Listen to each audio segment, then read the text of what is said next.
لا فتى إلا علي لا سيف إلا ذو الفقار لا فتى إلا علي لا سيف إلا ذو الفقار أعوذ بالله من الشيطان الرجيم بسم الله الرحمن الرحيم السلام عليكم ورحمة الله وبركاته. Today we want to look at the 19th tradition from 110 Lessons for Life from the Commander of the Faithful, Imam Ali. May God's peace and blessings be upon him. And the topic for today is that individual who is truly the richest of all. Now, when you understand, or when we want to understand about richness and poverty, first of all, we have to appreciate the fact that from our perspective of Islam that we're coming from this angle of the religious teachings of the Quran and the Prophet and his noble family, we understand richness and poverty to be at two levels. One is an external and one is an internal. And we'll get to what we mean shortly of what these two forms of richness and poverty mean. Let us first look at the tradition from the Commander of the Faithful, Imam Ali, may God's peace and blessings be upon him, in which he states the following: "There is no greater wealth than possessing a sound intellect, and there is no greater poverty than being in a state of self-imposed unawareness." Now our scholars tell us that, again, richness and poverty are of two types.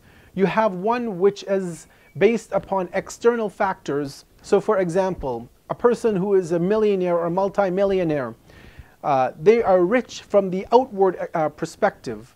Somebody who is at a very high position in society, maybe he's a governmental figure, maybe he's a leader of a country, maybe he's a leader of a community or an organization. He has richness, or he's free of need of other people because of the social status that he has. Somebody, for example, who is very physically fit, who is able to fend and take care of themselves, they are free of need of other people. If they get into trouble, they can take care of themselves.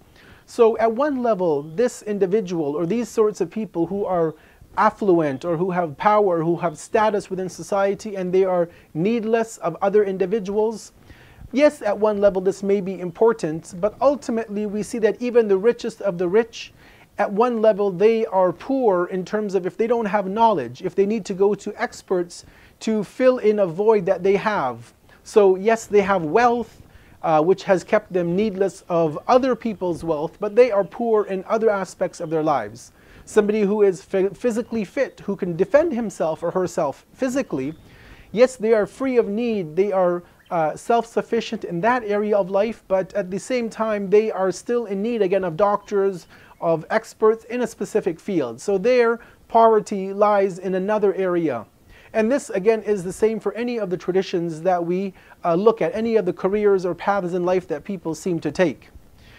It's interesting, there's a story, before we look at the second example, we have a story which is at the time of Bahlul. Bahlul, he was an individual who lived around the time, it was during the Abbasid Caliphate, and this was over the time of the 7th Imam from the family of the Prophet, Imam Musa ibn Ja'far al-Kadhim, alayhi salam, may God's peace and blessings be upon him. And Bahlul is interesting because he pretended to be insane, to be mentally unfit, so that he would not be persecuted and tortured and put in jail and killed because of his love for the Prophet Muhammad and his noble family. So one time an individual comes to him and he says that I have an amount of money I want to give in charity, but I need to find the most poorest of individuals within this government, within this kingdom, within this country that we live in. Can you tell me who is the most needy of this? And Bahlul says that, well, it's an easy question to answer. That's nobody other than Harun al-Rashid, the caliphate, the caliph from the Abbasid government. That he is really the neediest of all people, so why don't you go and give that to him? So this is Bahlul's way of making a point, and at the same time using humor in his statements to convey a message of the Islamic teachings. The second and the more important form of this freeness of need, the one who is the richest of all, as the Commander of the Faithful states, is that individual who has an internal richness, the one who is internally of the most wealthiest of individuals. And this is a person who has control over his or her soul, over their desires, over their whims, over anything which would affect or try to affect them from the outside. So for example, a person who is not swayed by power, by being in a position of authority, one who has true knowledge of Allah, one who is not looking for wealth to purchase stuff because he thinks stuff will get him to a status. Somebody who has freed him or herself from the clutches of materialism, of social boundaries that society sets for us sometimes, that we have to fall within that landscape of wearing certain clothes, of doing our hair in a certain way, of driving a certain type of car, of living in a certain home, of all of these societal constructs that try to limit us and actually make us captives.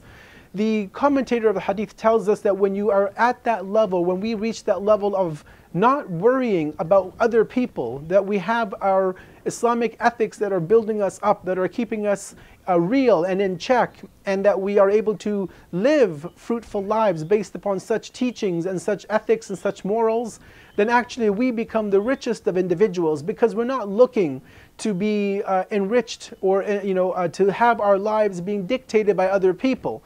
We are able to rely on ourselves, and this is something which can never be taken away. When we have contentment with whatever Allah, whatever our Creator has given us, whether it be a lot or a little, then we are free from the need of other individuals. We're not like the millionaires and the billionaires who need to go to the bankers and their investors and investment firms to continuously safeguard and protect and build their assets. No, they need those individuals. They can't live without them. But if you're content with what you have, then you are actually in control of yourself, and you're not having to rely on other people. So you are actually the richest of individuals. And we see this nothing better than in the life of the commander of the faithful, Imam Ali, may God's peace and blessings be upon him.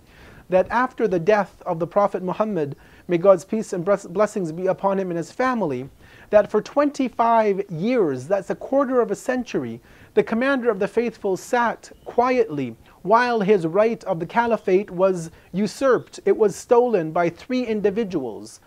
But yet we see after 25 years, when he takes over the reins of governance, he first of all tells the community of Muslims that this is not something he is desiring. He's not running after power and authority. He's not one who wants to lead society, but rather society wants him to lead them. He tells us in his compilation of sermons, Najul Balagha, that the caliphate to him is worth less than a ripped pair of shoes that he's mending, that he's stitching together.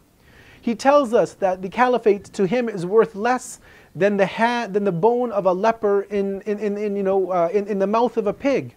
He tells us that this caliphate, if he was asked to steal a leaf from the mouth of an ant for the power to receive the power to govern over the entire kingdom of Islam, that he would not do it. So we see that he was not captive of his desires. He was not needing of other people and other things to give him self-worth, but rather he himself had that within himself. He didn't need other people to justify him or to give him that status. He had that status. He has that status. And it didn't mean anything to him, such is that when he accepted the caliphate, after 25 years of oppression that he faced, he didn't build massive palaces and kingdoms as the previous caliphs and those who came after him did. No, he lived in a very modest home in the city of Kufa in present-day Iraq. He ate the simplest of foods. He sat on the floor with his servants, with his subjects rather, and he didn't consider himself to be any greater than anybody else within the Islamic kingdom of that time. So we ask our Creator, we ask God that we are able to reach to that same level, that we are not to be captives of this world, but rather that we can free ourselves and that we can lead the life of the commander of the faithful, Imam Ali, may God's peace and blessings be upon him, because that indeed will be our true richness, that we will truly find richness and wealth in living the life of Imam Ali. May God's peace and blessings be upon him. Wassalamu alaikum wa rahmatullahi wa barakatuh.